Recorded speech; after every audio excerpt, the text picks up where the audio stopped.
Get it on. I don't think you can see that. All right, live. 5, 4, 3, 2, 1. Oh, do I want to tag you in the video? Yeah.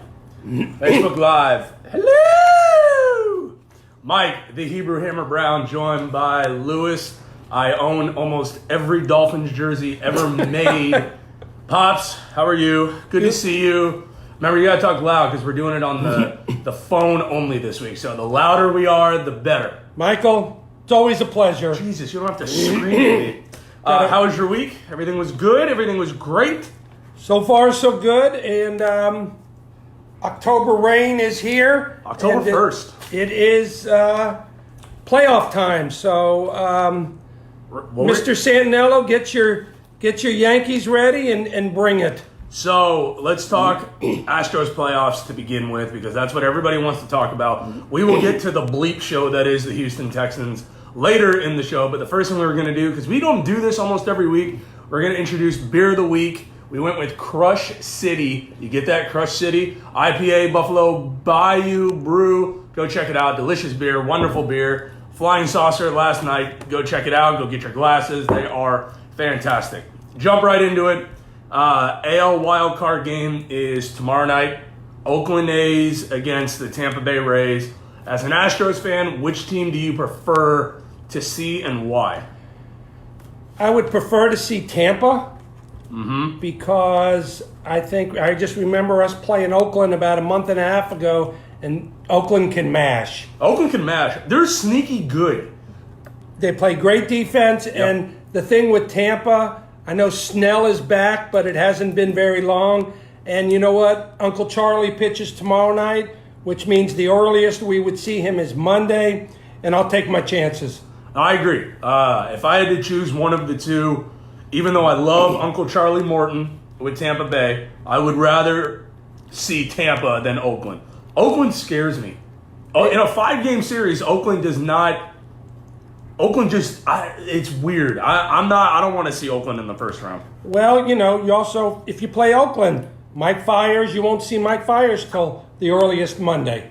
Right. So, but Oakland can hit. Yeah. Oakland can mash. Yeah, Oakland's tough. I want nothing to do with Oakland. So running through, you're allowed a 25-man roster, right?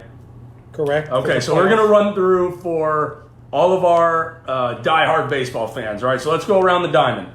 Chirinos makes it, right? Robinson Chirinos at catcher. That's correct. Who's the other catcher that we have? Maldonado. Maldonado makes it. Okay, so Maldonado's 2. Bregman is 3. Correa's 4. Correa's 4. Altuve's 5. Gurriel is 6. Springer is 7. Reddick is 8. Brantley. Alvarez. Diaz. I think... So you're at 11. So basically, the question is that everybody asks and Austin joining the show, because we were talking about this last night, you either choose to carry 12 pitchers or 13 pitchers. They're probably going to carry 12. So if this is your 11, who's your last 2 position guys? Or do you want to do pitchers first, guaranteed, and then we go from there? Well, we can do that. You got Verlander. Okay, Verlander. You got Cole. You got Greinke. You got Miley. You have to carry your Urquidy. Okay, so that's 5. You got Harris. Chirinos. Not sure. What? Not Chirino. The closer. Osuna. Osuna. You have Presley. You got Rondon. So you're at 9. So how many you got altogether? So 1, 2, 3, 6, 7, 8, 9, 10, 11. You're at 20. You have 5 spots left. You got Peacock. Peacock is going to make it. Another lefty. I like the kid who's played third for a while.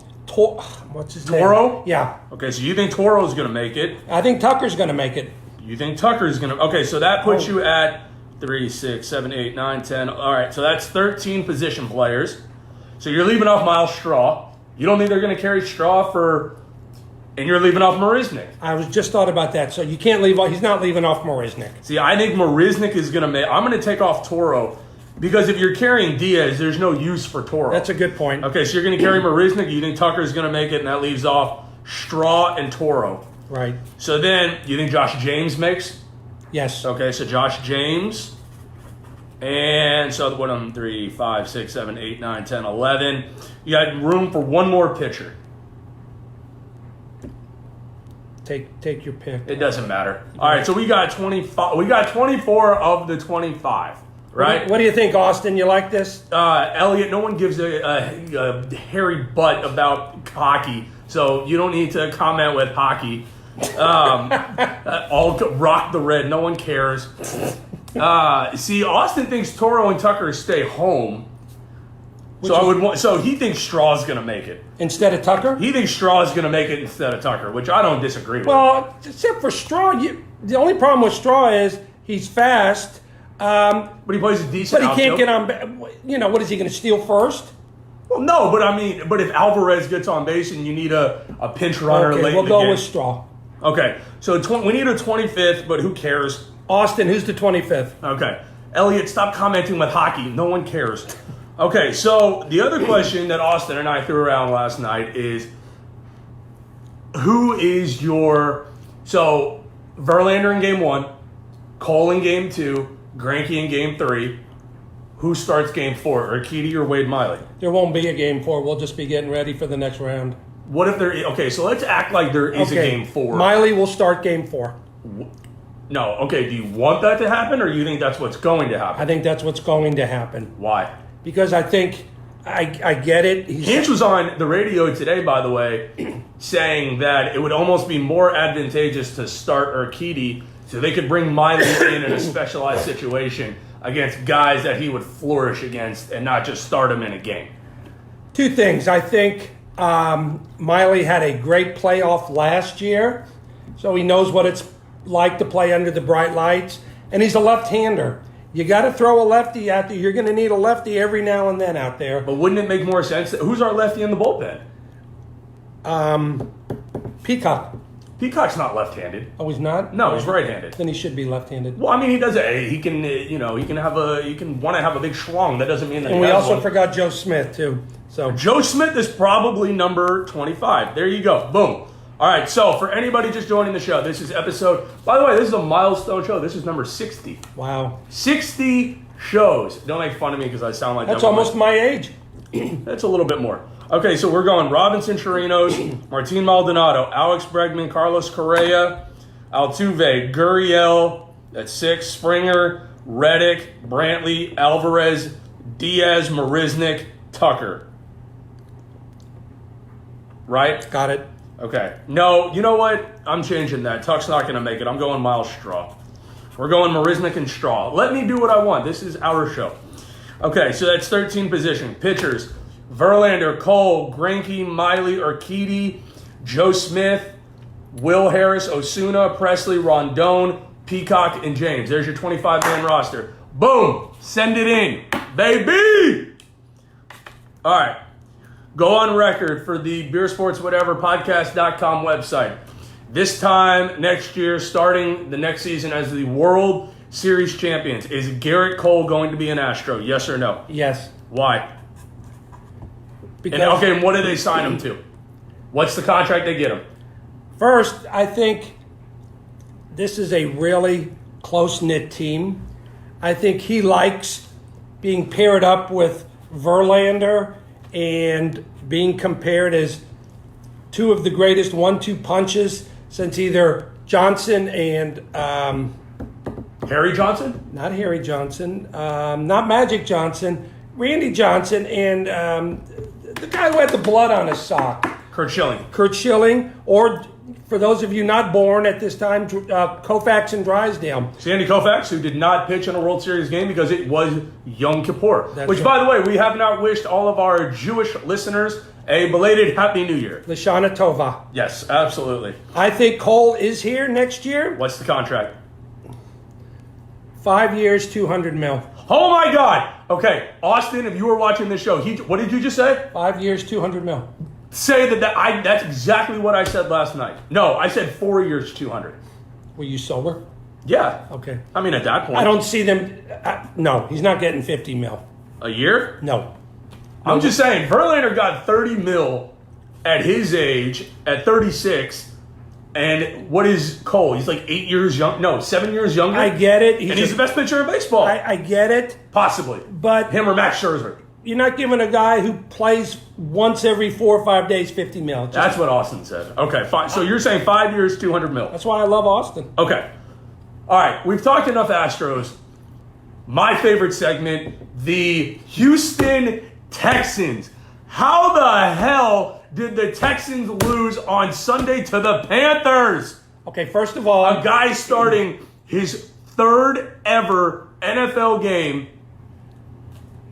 The Panthers came into NRG Stadium and beat you?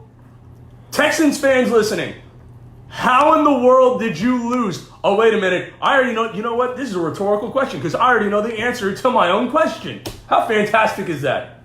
You want to know the answer? I'm waiting with bated breath. Bill O'Brien sucks. First of all, I think before we throw bricks at anybody, looking at what you're wearing. What? We don't have a lot of room. The Miami Dolphins. We don't have a lot of room. By the way, the only team to ever have an undefeated season in the history of the NFL is? Yeah, but they could also become the first team ever to be undefeated and go defeated, too. Winless. Make a great T-shirt. That'd be cool. Undefeated on the front, winless on the back. I would buy that shirt. You know, I read John McClain's column, and I think the frustration, he said he has never been bombarded so heavily with frustration about O'Brien. He's awful. Well, he can't call a game. He's an idiot. Which, by the way, it brings up the question, how badass would it have been if, because you know he's basically the de facto GM, right? How cool would it have been if general manager William O'Brien, after a loss like Sunday, losing to the crappy Panthers, fired himself? No, he gave head coach Bill O'Brien a contract extension. I think that's fantastic. Wouldn't that be cool? Like you basically give yourself an extension. That would be awesome. I think what the Texans need to do is realize that he sucks. That they are in a division that is very winnable. The Texans are by far the best team in that division. I completely disagree with you. They haven't shown it yet. Wait a minute. Whoa. You think definitively they're better than Jacksonville? Absolutely. How? Who has a better defense? Jacksonville has a better defense. I wouldn't say that. I don't think so.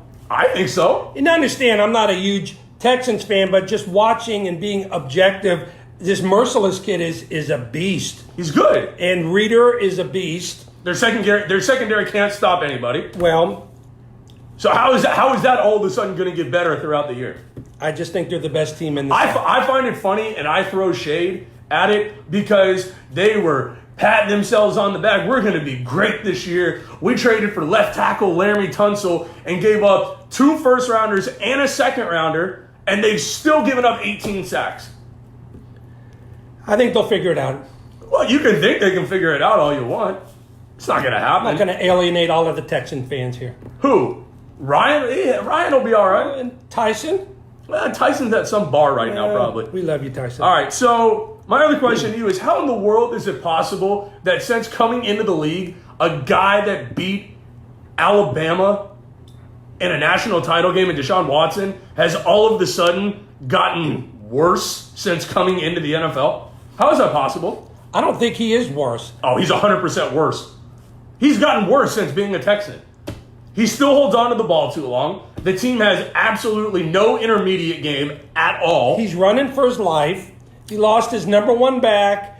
Okay, he lost his number one back, but you can 100% argue the running game is in a better situation this year with Carlos Hyde and Duke Johnson than it was last year with Lamar Miller and Deontay Foreman, yes or no? I think, absolutely. Okay, so his running game's in a better spot. He has a better, talent-wise, he has a better offensive line. He has better wide receivers, and he has better tight ends. And yet he's having a worse year. I think besides Tunsil, I don't think he has a better offensive line. Wait a minute. Okay, so he has Max Sharping, second-round pick. He has Titus Howard. Nick Martin.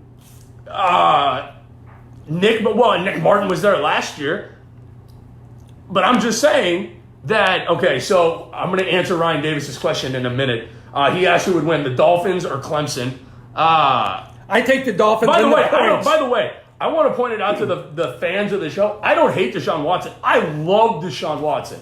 I was telling Austin last night. Let me ask you this. Let me pose this question to everybody listening. Right? If it cost you, John Gruden signed a 10-year, $100 million deal with the Raiders, right?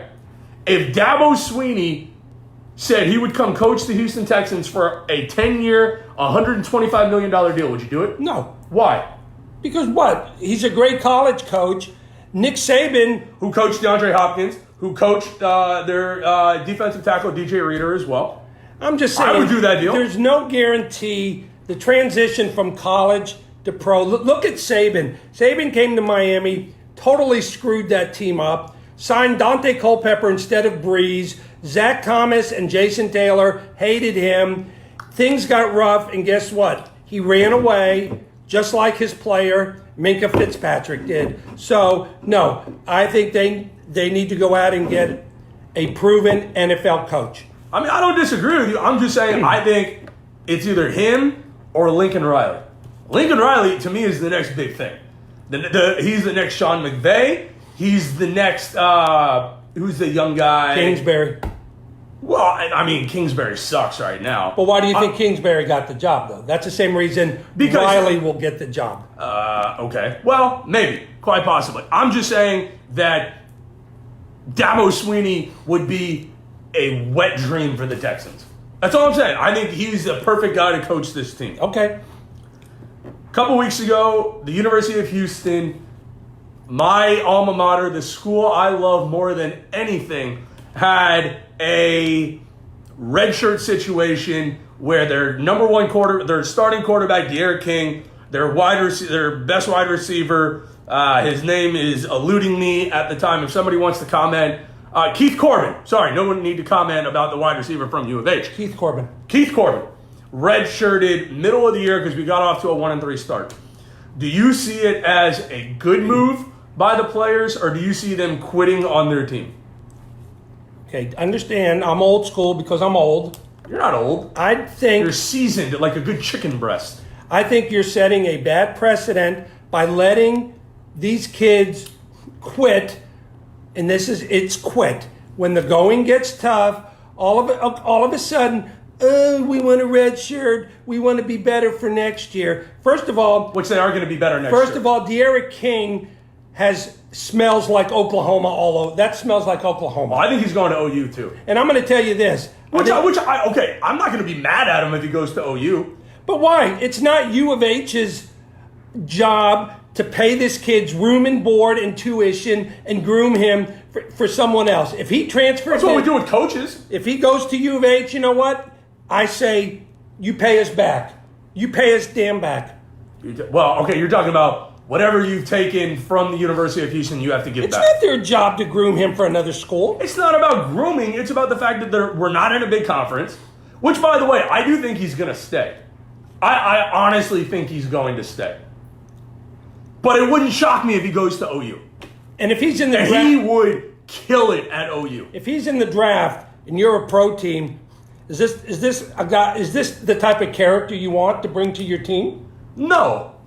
Okay, but so are you going to say that about every player that transfers, or just guys that start a year, it's not going their way, they sit, and then they go to another school? No. Just to be fair, because Jalen Hurts transferred schools, a lot of guys have transferred, but not in a way of playing 4 games. But I think De'Aaron King was hurt. Jalen Hurts, first of all, stuck with them. He stayed. He did not quit in the middle of the year. In fact, he helped them win a playoff game. I think it was last year. He transferred at the end of the year. He didn't go sit down and curl up in the fetal position and quit in the middle of the year because he wasn't playing. I agree with you. So in a situation like that, I think there are extenuating circumstances for kids. But to quit in the middle of the year, to me, this is my opinion, is garbage. I do think we are going to be better next year, though. They have a kid coming in from Bama. They have some other transfers coming in. They are going to be better next year. If they stick. If these two guys stick with the team, yes. Yeah, I'm with you. Okay, so this is our weekly segment of Rest in Peace to the Dolphins season. I'm always going to be a fan and I'll go on record if I haven't said it before, I will say it right now. I do think we're doing this the right way. It sucks right now, don't get me wrong. But we have 3 first-rounders. We have all the money in the world. And good news, through 4 weeks, the Dolphins are only 4 games out of first place. That's true. The season is not over yet. And Ryan, in answer to your question, Dolphins in Clemson, I would take the Dolphins in the points. So I would take. I don't think any college team would beat any. No, team. And the size difference is still too much. He's kidding, and I get it. But for the next 30 seconds we're going to spend, this season sucks. Next season might suck. Not as much as this season, but as a Dolphins fan who has had season tickets with my dad since when they started in '66, the last 20 years have sucked.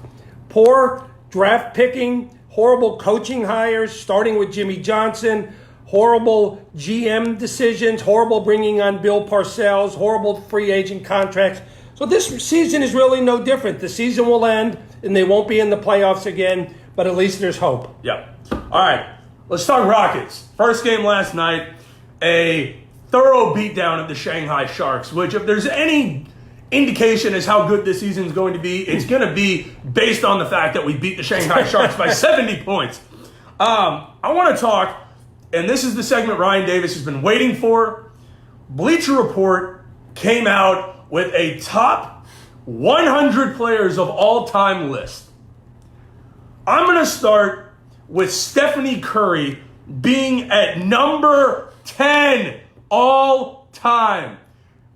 May I have a minute to completely destroy the fact that number 10 for Stephanie Curry? Are you kidding me? Bleacher Report, that is a joke. That is a fallacy. That is whatever you want to call it. The fact that you cannot put a guy at number 10, best players of all time, who got roasted defensively last year by Austin Rivers. I love Austin Rivers. He's a phenomenal player. He got roasted by Austin Rivers. This is a guy who's never done it by himself, okay? He's always had Draymond Green, probably going to end up a top 100 player of all time, and Klay Thompson. He's never done it by himself. I'm sorry, you do not put him in the top 10. The fact that Stephanie Curry is ahead of Akeem the Dream Olajuwon is disgusting and wrong. And by the way, we're going to get to number 12. That was David freaking Robinson was ahead of Akeem the Dream Olajuwon. At number 13. How do you put him at number 13? Ridiculous. Shenanigans. Whoever wrote that for Bleacher Report should be fired immediately. You feel better? Yeah, I feel much better. I'm glad. That's awful. How do you put Steph Curry at number 10? Are you kidding me? That's awful. Awful. Shenanigans. So, on that note, who would you start? Eric Gordon or Daniel House Jr.? Daniel House Jr. Why? He's longer. He's a little more athletic, and I think he's a better defensive player and a better rebounder. I would love to have Gordon coming off the bench again like he did when he won the Sixth Man of the Year award. Thank you, Ryan. He said Akeem is better than Steph. Thank you very much. That's all I wanted. I don't think I was asking for too much there, do you? Not at all. Okay, thank you. Ridiculous. Harden at number 27, by the way, of all time. Individually, who's a better basketball player one-on-one, Steph Curry or James Harden? Which, Steph Curry is the greatest shooter of all time. That's correct. Greatest shooter of all time. Individually, how they affect the game as a whole, James Harden's a better basketball player than Steph Curry, in my opinion. Overall, that's what I'm asking. he's a better rebounder, he's a better passer, but they'll keep coming back to the rings. Okay, you know what I hate about the rings argument? Who has more rings, Robert Horry or Michael Jordan? They both have, well, Nope. Horry has 7, Jordan has 6. Thank you. So why does everybody go to the rings? I didn't say, I'm just saying individually, he's a better basketball player than Steph Curry. Stephanie, sorry. Ridiculous. Shenanigans. All right, moving on. No, I don't want to move on. I could go about this all night. How the hell do you put him at number 10? Ridiculous. Shenanigans. All right. Let's get to some predictions for the week. How about that? Because if I keep talking about this, I'm going to end up drinking until the morning, and I don't want to do that. I have a big day at work tomorrow. Texans, Falcons. Who wins and why? And I need a score. Texans in a beatdown. Beatdown? Beatdown. How bad? I'm going to say 38-14. Wow. 38. Two desperate teams coming into the game. You take the Texans 38-14. That's right. By the way, did you know the Miami Dolphins and the University of Houston are both off this weekend? They have their bye weekend on the same weekend. Which means we're only 14-point underdogs. 14-point dogs. That is so... That's the smallest line yet. Way to go. Unbelievable. Hi, Mom. Okay. University of Texas travels to West Virginia University. Who wins and why? UT wins. They got too many playmakers. They're getting some injured guys back, and they're getting ready for Blow U. Who's Blow U? OU. Oh, University of Oklahoma. Oh, instead of OU, Blow U. Yes. Got it. Okay, what's the score in the UT game? I'm going to go. Mom said hi. Hello, Mom. I'm going to go 35-17. 35-17. All right. So, let's go back to end the show because we're almost done. What do you mean we're almost done? Well, we've almost done 45 minutes. Well, but it's not 45, so Well, it's almost shut been up 45. and let's keep working. But don't tell me to shut up. That's very rude. Did you have any pickles this week? I had a couple of long, hard pickles, as a matter of fact. Thank you for asking. Okay. I don't need you to ever tell me you've had a long, hard pickle again. Shout out to Cuz, by the way. Astros. So, looking ahead, which I hate doing, but we're going to go ahead and do it. Do the Yankees scare you in a 7-game series? So, Yankees, Mr. Santinello. We're going to put it out there. Astros, Yankees, if they're both lucky enough to get there. If the Astros win, you come to Houston and have beer and barbecue with me and Michael. If the Yankees win, you let us know what you want to put out there, baby. I'm just saying, I'm saying they scare me in a 7-game series. Who? The Yankees. That lineup is ridiculous. Aaron Judge is a monster. Okay. Now, they don't have a better lineup than we do. But they still scare me a little bit. Okay, Just like the A's do. I get it. Judge, Giancarlo Stanton. Okay. So you got those two guys, okay? Yes. You got Gary Sanchez, who I like. Ding. Okay. Who? I said ding. Okay. So, let's say Correa plays. Yankees, not better than us at third. Okay? Yep. Yankees, not better than us at short. Yankees, not better Look, I get it. So, I get it. They're the Yankees. They're the network darlings. I'll tell you who scares me too is Minnesota. Austin makes a good point. The Twins scare the hell out of me because they hit more home runs than I can count. Twins can hit.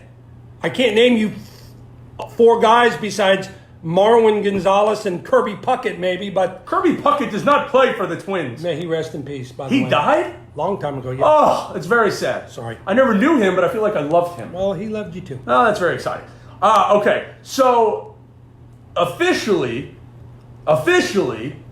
you have coming out of the American League who? Total or this first round? First round. I think, So who do you have winning the wild card game between the A's and the Rays? I have Oakland winning. Okay, so you have the A's playing the Astros. That's correct. Okay, so that would leave the Twins playing The Yankees. Okay, so who do you have? A's, Astros. Astros. Okay, who do you have? Twins, Yankees. Because I'm gonna shock you. I'm gonna go. I'm leaning towards the Twins. I'm leaning towards the Twins too. Well, then I'll have to go with the Yankees then. Okay, so I'm going Twins. You go Yankees. Right. Okay, so, but I think we both have the Astros coming out of the American League, right? As of right now, everything is set up so perfectly for this team. Doesn't that scare you That's a little what bit? scares the heck out of me. Yeah. Is that we have home field. Our pitching rotation is set. We're mashing the ball. We play great defense. But 5-game series, 7-game series, you never know. Okay, so you have us coming out of the American League. Who do you have coming out of the National League? Dodgers. See, I'm going to shock you here. I'm going Braves. Wow. I'm telling you this, that I think Keuchel's been great for them. I think the lineup is solid for them as well. I'm going to go crazy. I'm going to go Braves. I think they're a year away. I think they wilt under the bright lights. Well, you know what? We'll see. And my World Series champion, and I'm going completely homer here. I'm going the Houston mother effing Astros for one simple reason, and is the pitching. The pitching's, if Osuna keeps his head straight and Carlos Correa stays off of the massage table, I think we're going to be solid. And if Miley can be that situational guy, whether it's starting or coming in, 1 through 4, that's a crazy rotation right And there. I think in this lineup, who do you pitch around? In the Astros lineup, you literally go, catcher? Who's going to be the number 9 hole? Well, but you can't even pitch around. what's his name? Chirinos had 15, 16 bombs this year? That's what I'm saying. You can barely pitch around Chirinos. You got Bregman, you got Gurriel, you got Altuve, you got Correa. If they pitch around anybody, it's going to be Reddick. I think Reddick has had a good year. I do too, but I think Reddick is being looked at by other teams as the weak link. Well, you know what? They can screw off. Well, that's one way to look at it. Well, it's certainly one way to look at it, and that's how I choose my life to look at it, is they can screw off.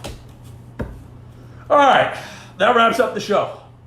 It's been an incredible show. It's been a phenomenal show. Do you want to do your shout-outs? No jersey of the week. Why?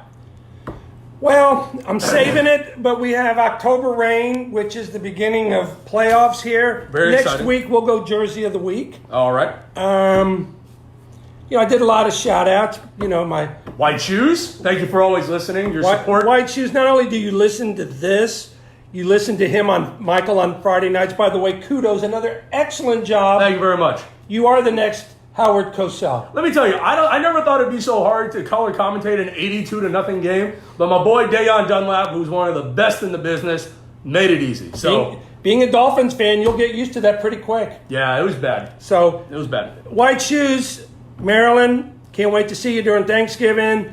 Jeff, Brent, all my homies out there. In O-Town? Jeff Worm, the Wormster, man, he promised to come on one day, so We gotta do a show from his man cave, the one with like the 412 TVs. we're going to work on that. Very exciting. Show from Jeff Worm's man cave. Very exciting. All right, so I want to take a minute. 60 shows. Unbelievable. 60 shows. We've had professional athletes. We've had college athletes. We've had best softball pitcher in the city of Sugarland, Austin Barber, has been on the show. All the homies, all the buddies, thank y'all so much. 60 shows, unbelievable accomplishment. Couldn't do it without y'all. We have a 4th writer signed. Steve came out with his first article. Check it out, beersportswhateverpodcast.com. Check us out on YouTube, Twitter, Instagram, Facebook, SoundCloud, Apple Podcast. It's been an incredible pleasure to do a show with you, Pops. Always. Great show, as always. And 1, 2, 3, done, son, go Stros, OU sucks. Hook 'em horns, everybody have a great week. Boom.